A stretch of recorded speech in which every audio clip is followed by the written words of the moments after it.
Good morning, Miami. Welcome to Wonder Women. This is a podcast about wonderful women that are doing great things in their community. Today, I have the great pleasure to introduce you to Michelle Shirley from BeStrong International. Did I pronounce your last name right? Yes, you did. Because I'm not really good with names and I always mess up. So welcome. Thank you so much for being here with me at Wonder Women. It's a pleasure. Thank you for having me. It took a little while to figure it out, but we got it done. Yes, and I'm so sorry. The schedule's crazy. You're so busy. You're so busy. Right. So let's talk a little bit about yourself. We were talking previously before, and you're from Miami? Yep.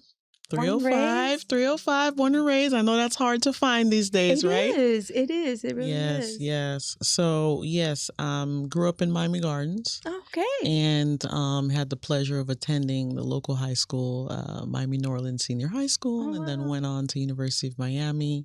Wow. And then got my master's. I know, it's all about the youth. And then went on and got my master's at Barry University. Oh, so, I love Barry. Yeah. Barry's so hidden. It is. It's a cute little hidden gem. It is a hidden gem. It really is. And I feel like it's a lot of international students that attend Barry. Yeah. You know, when I was going into college, they had a wonderful nursing program. I don't know. Oh, yeah, they do. Yeah, they still do. Yeah. So I remember thinking of going to Barry for nursing. Yeah. But life took me a different direction, so I did not do nursing. Right. So, tell me a little bit about BeStrong. I've learned a little bit about it. It's an organization that helps families. Yeah. Families and marriages, couples. Yeah.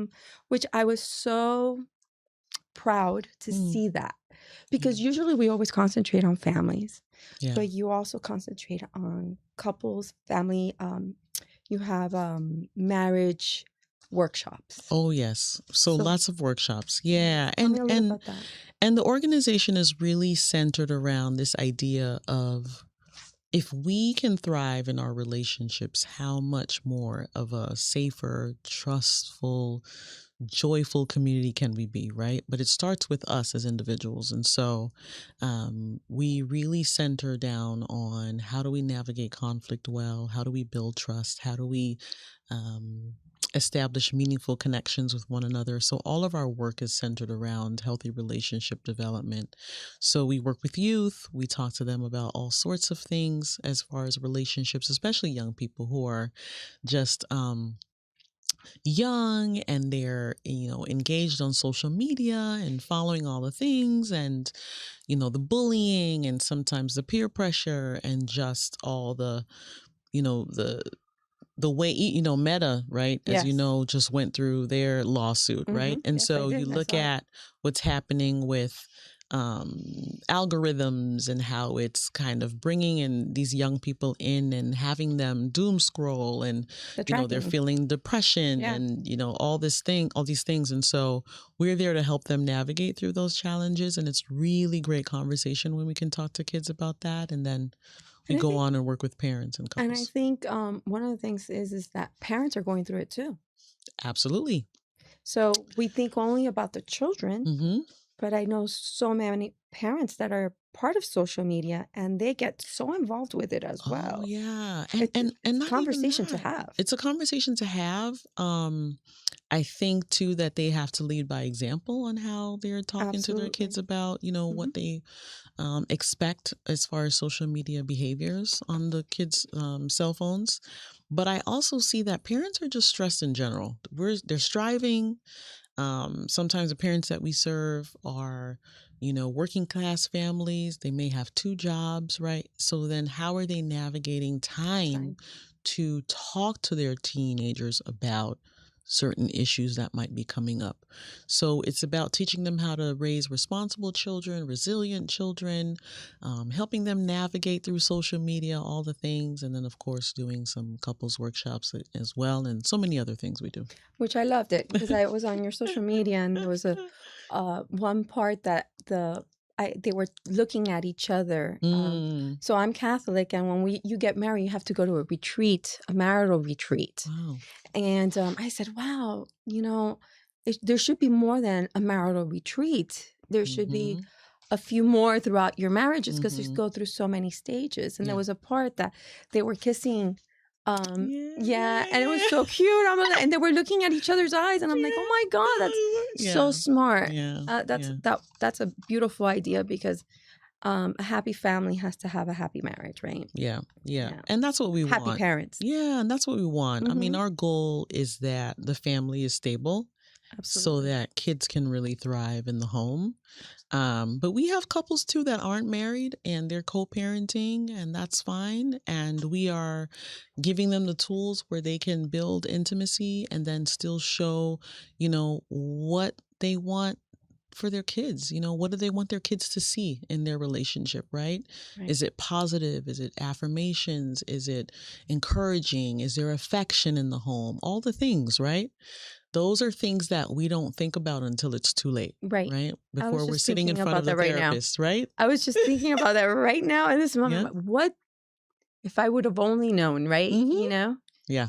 And you're providing that service to the community, which is amazing. So BeStrong International has been open for 35 years. Did I get that right? Yeah, 34 years. And 34, sorry. Okay. And you've been the president, CEO, for 20 years. So no. So I haven't been the CEO for 20 years. But you've been with them for 20 years. I've been with the organization for 20 years. I started as the office manager, funny enough, coming in young and green and happy to have graduated from college and wanted to do something. I had left a community clinic that I was working in. Loved that, but there weren't really any opportunities for me to grow there in the way that I wanted. And so when this opportunity came up to be the office manager for BeStrong, the founder had written a proposal that she won, and she knew some of the leadership that was at this clinic. And so she just said, hey, why don't you guys come down and work for me, because I received the grant. And so that was kind of it. And I worked alongside her for many years. She was in her, I would say, late 60s at the time, but very full of vigor, full of life, vision.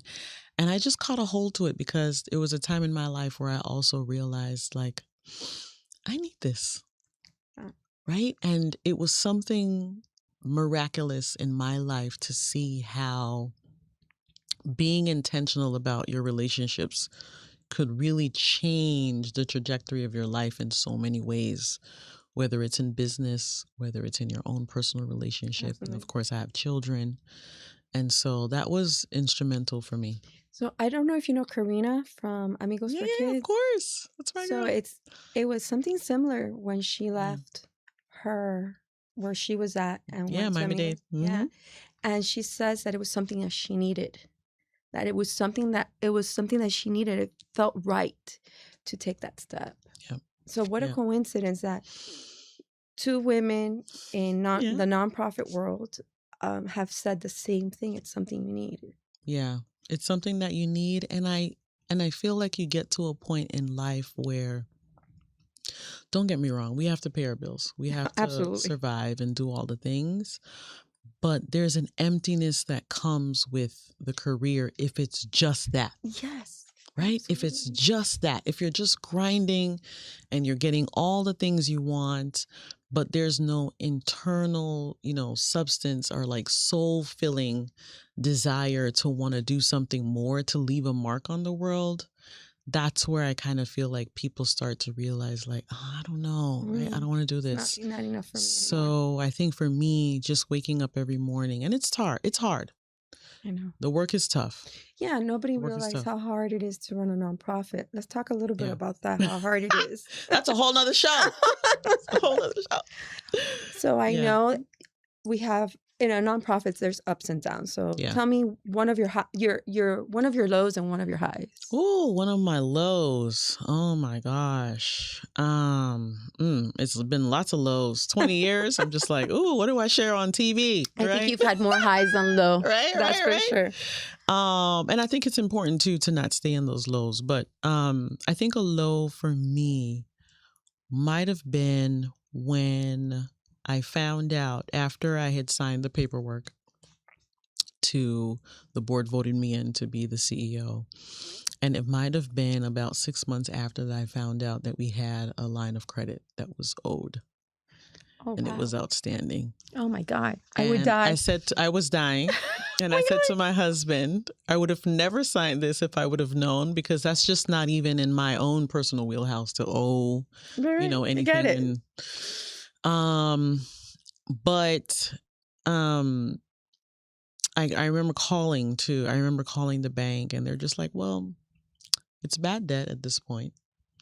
There's nothing you can do to get it off of your, back then it was like the Dun and Bradstreet, sort of like credit.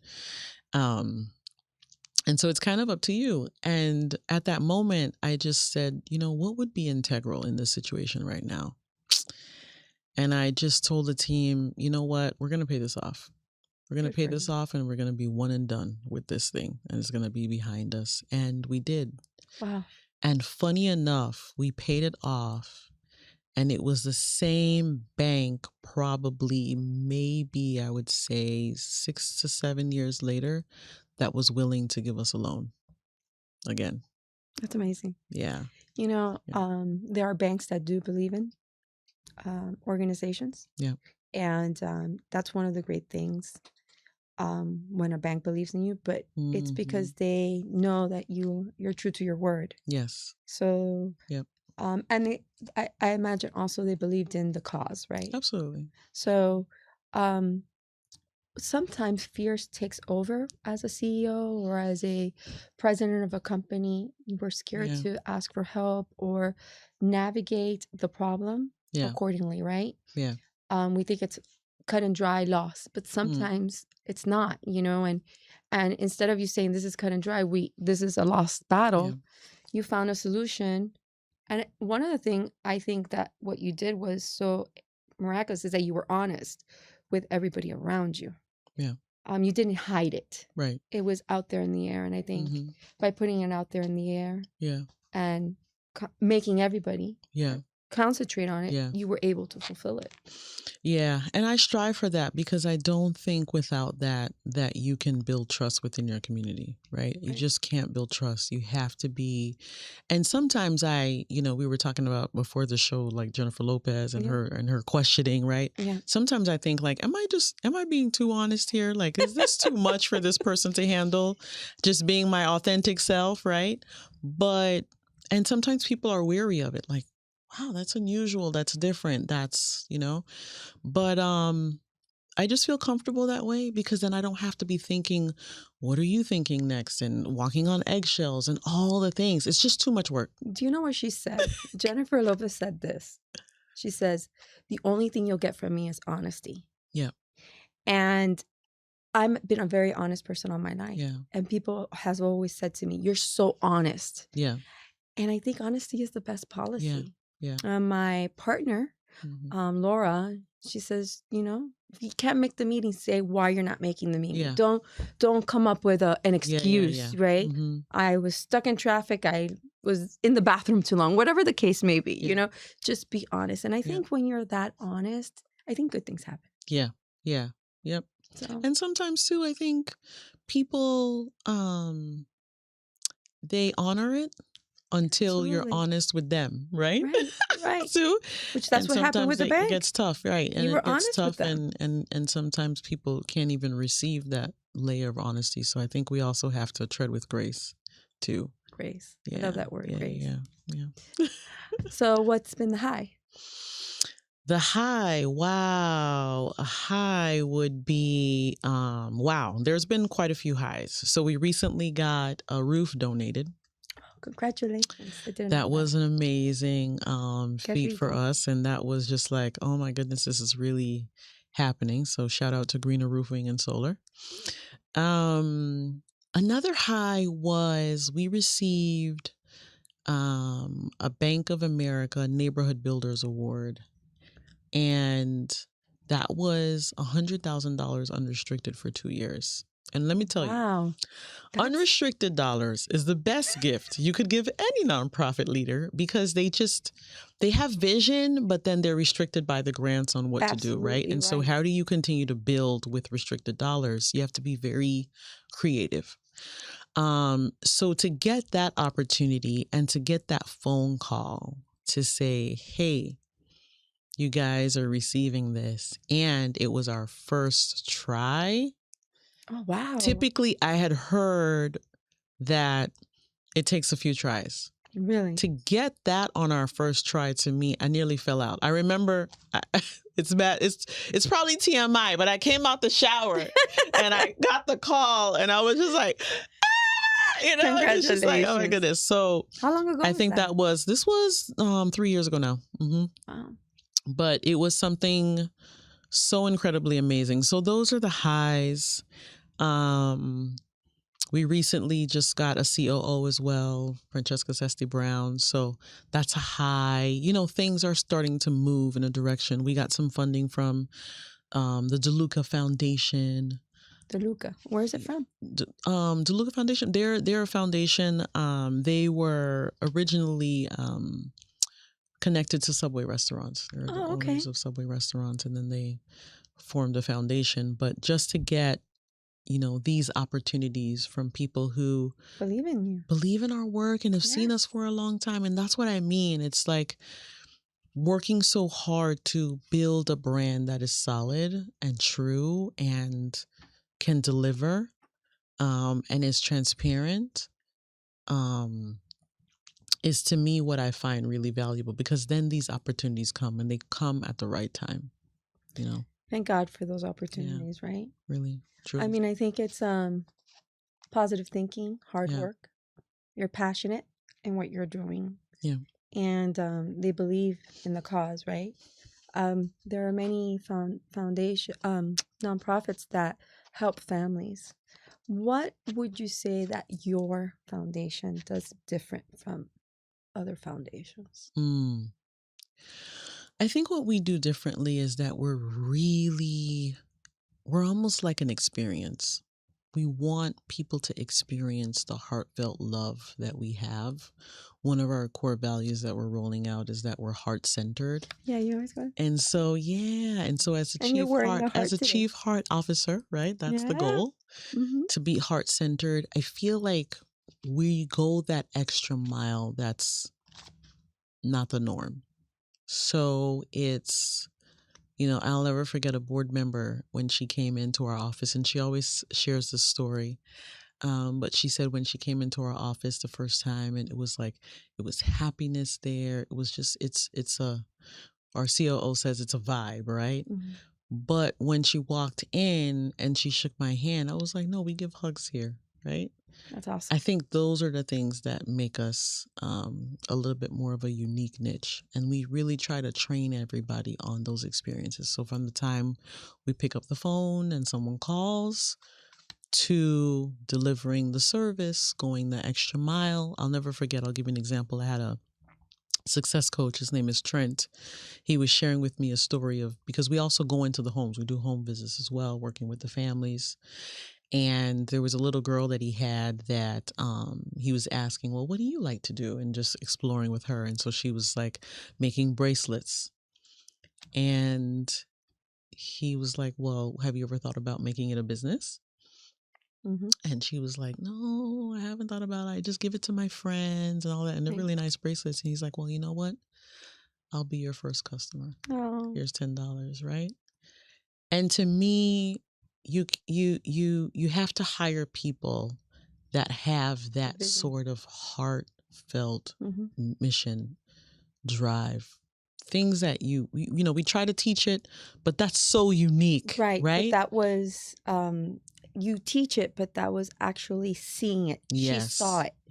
She saw a business once she said, here you go. Once he said, yep. Mm-hmm. And someone that believed in her. Correct. And valued her bracelet. Yep. She's just doing it because it's fulfilling to her. Right. Probably she didn't realize that there's something more that she could do with it. Yeah. And I think most stories are like that, right? You start with you start doing one thing, and then you see the bigger picture later. Yeah. So as a visionary, with BeStrong, what is your vision for BeStrong? That's so good. That's the question of the hour, isn't it? My vision is that what we've created, this heart skills framework that we've created, that it really goes international. It almost begins to be the standard for There's a reason why you relationship left living. international. Yeah, there's a reason why I left it there. And we've done some international work. We don't have offices set up yet. That is a goal at the end of the day. But we do believe that if we can really teach people the practical sense of how they can thrive in their relationships with heart skills, which is what we've coined, that's my vision, that it be everywhere and that people are like, it's a household thing like it is emotional intelligence or the 5 love languages. That's our vision.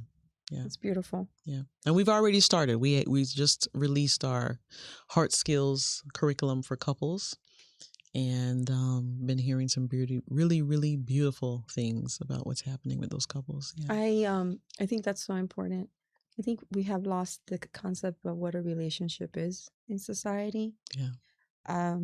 I think social media has put a damper on that. I mean, I had parents that struggled but loved each other more than their problems, their issues, and they let that prevail in the marriage. Yeah. And I think, social media thinks that everything has to be like a fairy tale. Yeah. I had Cinderella, right? When I got married, I was, this is not like Cinderella. It's not Cinderella. But I still had my parents, right? Right. But now with social media, it's a real issue that everything is colorful and beautiful and it's not. It really isn't. Yeah. Any relationship is hard to keep and it has its ups and downs, and it's up to us to say, do we give up or do we fight for it? Right. Well, that's part of it too. And the truth is that if you don't have the skills, how do you know how to fight for it? That's the thing, right? And so people need to learn, like, how do I forgive? How do I make sure that the resentment doesn't sit here to where now I don't want to serve you anymore, or now I don't want to be a support to you anymore, or now I'm completely checked out and you're going to do everything, right? It's not a partnership anymore. It's not a marriage anymore like that. So I think those are key things that we're teaching people. How do you build? How do you repair? How do you navigate conflict? How do you talk to your partner about growing, right? How do you make sure that you feel seen? And right, how do you express that, right? We have those components in our workbook where couples are actually practicing, the heart hold and the listening and the, repeating what the person said. We have a workbook. Yeah. So it's through our program. You'd have to go through our program to get it. But for now, we're testing and doing all the things, but yeah, it's been great. It's been great. And we're recruiting for couples all the time, by the way. So please visit our website. Yeah. And you said forgiving. I think the word forgiving is such a powerful word. And I think we forget that's part of life. To be able to move forward is to learn to forgive. Yeah. And sometimes, even in the curriculum that I wrote, sometimes it doesn't work out, and it's okay. But then how do we recalibrate, right? Right. How do we make sure that we're still respectful? Right? How do we, because especially if you're co-parenting, right? We've got to figure that out. Yeah. Because the kids can't be, they can't be the consequence of the fact that people aren't talking to each other anymore and they decided to part ways, right? Right. Unless, of course, there's, abuse and, other things in the home. That's very different. These are the things that we don't learn. We learn about relationships through what we see and what we hear. But I always tell people we invest in so many things. If I ask people the last time they may have talked to their investment banker, or they looked up a stock, or they did, Coinbase, crypto, whatever it is, right? They would probably raise their hand. Or if they wanted to take a course or upskill in their career, we do that without a blink of an eye, right? Going back to school, investing in a new car, or I want to, fix my kitchen, all the things. But we put ourselves last. We put our relationships last. Right. I don't even think we even think about it. We don't.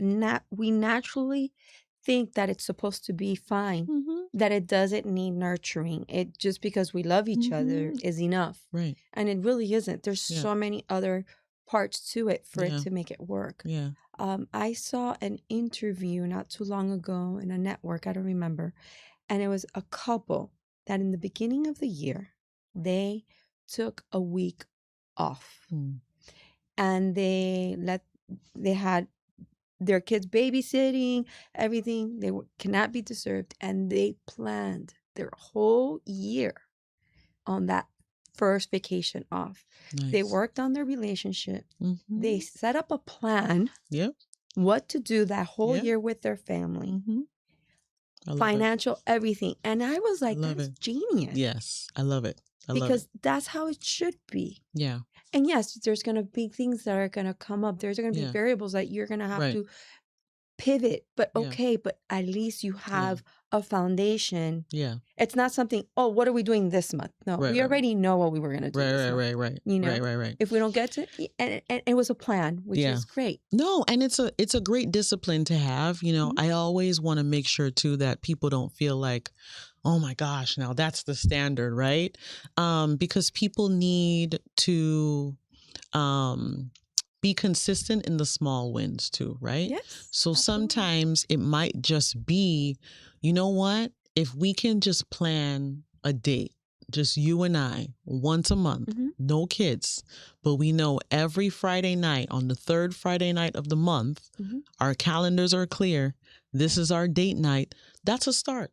Absolutely. That's a start to a wonderful conversation, to maybe being intimate that night, hopefully. You know what I mean? Like whatever needs to happen for you, right? Yeah, absolutely. That's a start. And I feel like sometimes getting to that point is hard. Couples need to start to put in practice the very small wins to get to that big goal. Yeah. Absolutely. So there's some upcoming events with BeStrong. So I know you have the back to school. We have a back to school share event. with me so all these good events that you're having. Yeah, thank you so much. So we do have our back to school event. It is July 9th. It is at Demps Park. And so we are going to give out about maybe 600 plus book bags to kids and families. Yeah, so that's really exciting. It is a drive-through, but they can sign up on our website. We still have a few Eventbrite spaces left for people to sign up. We're a little bit maxed as far as volunteers right now. People are coming in through droves wanting to volunteer. It is going to be hot. It's great. It's great. But that's our event that's coming up. We are fundraising for this event. So if people do feel like they're falling in love with the agency from what they heard today and they want to support our work, we would love to seek donations for our backpack event. We're still fundraising for that as well. And you also have once a month, a food drive, right? Once a month. Yep. That's our food drive. So we kind of paired it this time. Okay. Yeah, we paired it together this time. But once a month, every third Thursday, we have our food drive. Wow. Yep. Well, you're doing great things. Yes. Thank you so much for being here with me today and sharing your story. Thank you for all your hard work. Thank you for helping our community. Only good things I wish you. God bless you and your family and your team of workers. And all the families that are with you, that trust you. I think you should be a psychologist. You're great. She's not a psychologist. I am not. Major in business. Let me make that clear. Yeah. She's great. Even your tone of voice is so calming. Thank you. Thank you. You could feel the peace. Yeah, thank you. So I really enjoyed our conversation. I hope you come again. Any events that you have, please share with me. Okay, we'll do. God bless you. Thank you. Thank you for what you do. And thank you, Miami, for being with me today again. Another podcast of Wonder Women. I really enjoy this. And like I end all my shows, keep believing. Dreams do come true. There is help out there. You just have to look. BeStrong is one of them. So if you're struggling with your family or your marriage, go on their Instagram. There's ways that you could contact them and they could find a way to help you. And always, always keep hope alive, because without hope, we can't make our dreams come true. So God bless you all. Bye. See you next time.